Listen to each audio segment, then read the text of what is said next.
Welcome to the Tech Egg. Don't get scrambled. Enjoy the video. In this video, I will explain how to use the Binance API. First, ensure you have a verified Binance account, as this is essential for accessing API features.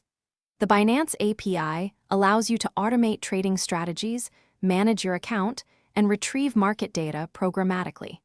It opens up a world of possibilities for advanced users and developers.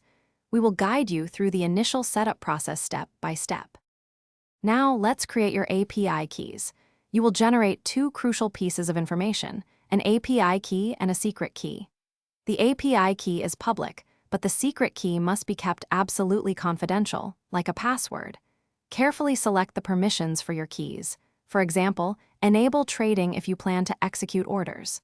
For maximum security, consider restricting API access to specific IP addresses. With your keys ready, it's time to make your first API call. You can use various programming languages like Python or Node.js. Many community-developed wrapper libraries exist to simplify the process significantly.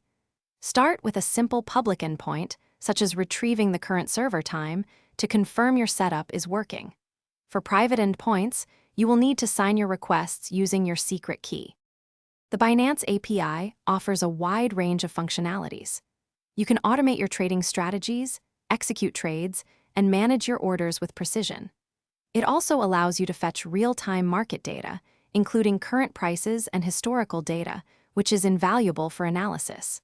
To dive deeper, thoroughly explore the official Binance API documentation.